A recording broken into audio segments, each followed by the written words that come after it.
तो दोस्तों आप लोग कैसे हैं? मैं उम्मीद करता हूँ कि आप लोग स्वस्थ होंगे, मस्त होंगे और व्यस्त होंगे। मतलब व्यस्त तो नहीं होंगे, मेरा वीडियो देख रहे होंगे।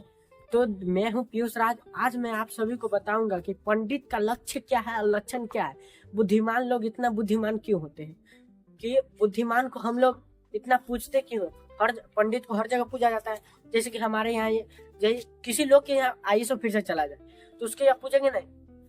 अवश्य पूछेंगे यार, अवश्य पूछेंगे। उसको खातिरदारी बढ़िया से करेंगे। आखिरकार तो वो विद्वान है ना, आईएएस ऑफिसर है यार। देखिए दोस्तों, पंडित का हर जगह पूछा जाता है। और यहाँ पे हम आप सभी को बताएंगे आज की पंडित का लक्ष्य क्या है और कैसे हम लोग भी पंडित बन सकते हैं। कोई भी व्यक्ति जो होता है कि धर्म से पंडित नहीं होता। कोई भी व्यक्ति होता है कि धर्म से पंडित होता है, धर्म से पंडित होता है, लेकिन अपने वो जो होता है कर्म से पंडित होता है, कर्म से बुद्धिमान होता है। पंडित का मतलब होता है बुद्धिमान, बुद्धिमान, बुद्धि को मानने वाला बुद्धिमान। ठीक है, तो यहाँ पे आज हम आप सभी को 5 चीजें बताएंगे। तो 5 चीजें क्या है कि 5 चीजों हम पंडित का लक्षण बताएंगे, पंडित का गुण बताएंगे कि हम लोग कैसे क्या क्या करेंगे 5 चीजों में। इन सभी का अगर 5 चीजों का पालन करिएगा तो पंडित आप जरूर बन सकते हैं। हमारा संस्कृति इतना पीछे क्यों है? इसी सब के कारण से कि कोई संस्कृत पर ध्यान नहीं देता।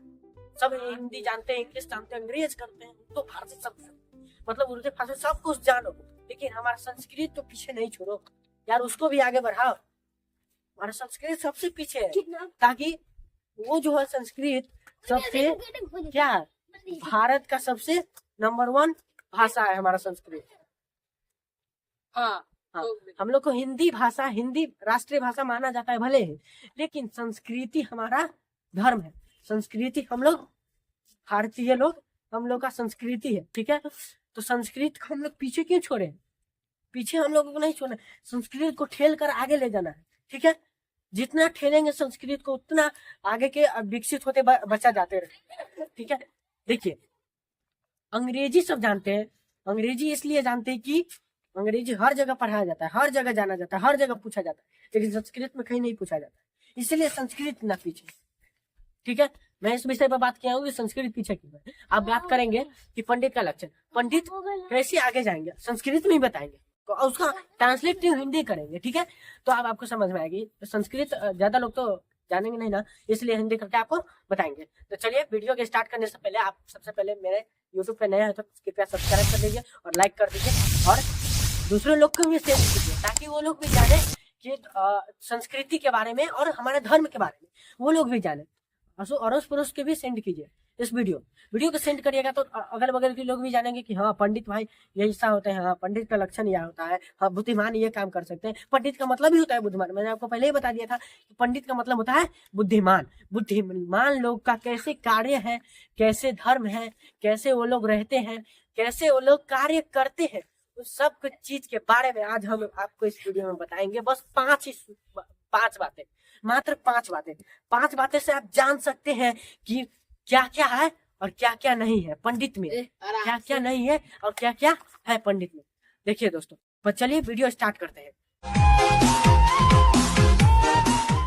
तो पहला है कि आत्मज्ञानं समाडं भास्ति तीक्षा धर्म नित्यता नित्यता यमर्थानापकर संति साभ पंडितुच्यते। तो दोस्तों इस पंक्ति का अर्थ है कि आत्मज्ञानं का मतलब है कि अपने समर्थ का ज्ञान रखने वाला, अपने समर्थ का ज्ञान रखने वाला। संसारं भास्ति तीक्षा धर्म नित्यता, मतलब कि अपने संसारं भास्ति तीक्षा धर्म नित्यता, सहन शक्ति के साथ धर्म का पालन करने वाला। जो व्यक्ति सहन शक्ति के साथ धर्म का पालन नहीं करेगा वो व्यक्ति कभी दुनिया में सफल नहीं हो सकता। मैं अपने दावे के साथ कह सकता हूँ, जो व्यक्ति दुनिया में सहन शक्ति के साथ धर्म का पालन नहीं करता है वो व्यक्ति सफल नहीं हो सकता। दोस्तों चलिए, और क्या है कि यमर्थानाप कर्षन्ति सावे पंडित उच्यते, मतलब कि संसार के विषय में ज्यादा आकृष्ट न हो, संसार के विषय में ज्यादा आकृष्ट न हो, वही बुद्धिमान पंडित कहलाते हैं मेरे दोस्त, बुद्धिमान पंडित कहलाते हैं। और दूसरा पंक्ति है कि निसेवते प्रशस्तानि निंदितानि नसीबते। इस पंक्ति का अर्थ है दोस्तों, इस पंक्ति का अर्थ है प्रशंसा और निंदा, उससे से कोई मतलब नहीं रहता है, सिर्फ अपने काम से मतलब रहता है मेरे दोस्त, काम से मतलब रहता है। प्रशंसा, निंदा और क्या आस्था, उस पर धैर्य मात्र धर्म पर आस्था रखता है, वही बुद्धिमान पंडित कहलाता है मेरे दोस्त, बुद्धिमान पंडित कहलाता है। और इसमें एक पंक्ति और है जो अनास्तिकः श्रद्धावान एतत् पंडित लक्षणम, एतत् पंडित लक्षणम, अनास्तिक श्रद्धावान एतत् पंडित लक्षणम। देखिए इस पंक्ति का अर्थ है निर्दय, निर्दित मतलब कि प्रशंसित और निंदित न होते हुए भी, प्रशंसित और निंदित होते हुए भी अपने धर्म के प्रति आस्था और श्रद्धा रखने वाला ही पंडित कहलाते हैं। क्या करते हैं? धर्म के ऊपर आस्था और श्रद्धा रखने वाला ही पंडित कहलाते हैं। ठीक है क्या? जिसके पास जो किसी व्यक्ति को निंदा हो रही है, प्रशंसा हो रही है, तो उस सबसे उसको मतलब नहीं रहता है, सिर्फ अपने काम से मतलब रहता है। ठीक है, काम से मतलब रहता है। उसके बाद तीसरा पंक्ति में हमें ये क्या रहा है कि क्रोधो हर पश्चात दर्पश्च हृष्टम्ब मान्य मानिता यमर्थनाप कर संति सब पंडित उच्यते, सब पंडित उच्यते।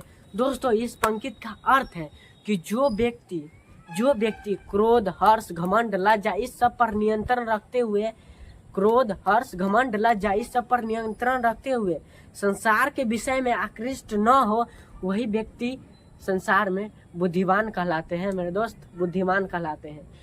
तो दोस्तों चौथा पंक्ति है यस्य कृत्यं न जानन्ति मनन्त्रं न मान्त्रितं परे, यस्य कृत्यं न जानन्ति मनन्त्रं न मान्त्रितं परे कृतमे वास्य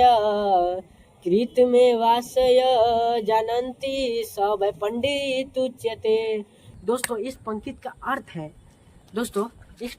अर्थ है कि दूसरे लोग जिसके कार्य, व्यवहार, गोपनीयता, सलाह, विचार को कार्य को पूरा होने जाने के बाद ही जान पाते हैं। दोस्तों उस कार्य को होने जाने के बाद ही जान पाते हैं, ये लोग बुद्धिमान कहलाते हैं। जैसे कि हम लोगों को रिजल्ट आता है तो उससे पहले हम लोग रिजल्ट जानने की उत्सुकता रहती है कि मेरा रिजल्ट इतना आएगा, 500 में 600, 500 में 453 नंबर आ जाएगा, इतना हम लोगों को उत्सुकता रहती है, आगे से पहले ही से उत्सुकता रहती है, उस काम को करने से पहले ही से उत्सुकता रहती है। कार्य करने के बाद जाने जाते हैं, वही बुद्धिमान कहलाते हैं मेरे दोस्त। और पांचवा पंक्ति हम आपको बताते हैं कि तो दोस्तों पांचवा पंक्ति है कि यस्य कृत्यं न विधनन्ति शीतमुष्णं भयं रति समृद्धिर्वा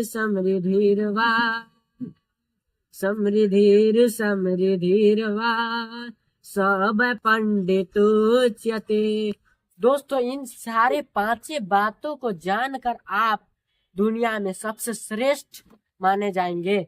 अगर आप इन पांचों चीज को अगर मन से ध्यान पूर्वक फॉलो करिएगा तो आप जिंदगी भर सफल हो पाएंगे। तो इस पंक्ति का अर्थ है कि जो व्यक्ति सर्दी, गर्मी, प्रेम, घृणा और अमीरी, गरीबी सबको त्याग कर, मेरा मतलब सब पर नियंत्रण रखते हुए, सब परिस्थितियों का सामना करते हुए आगे बढ़ता है, वही व्यक्ति संसार में सबसे श्रेष्ठ माने जाएंगे मेरे दोस्त, सबसे श्रेष्ठ माने जाएंगे।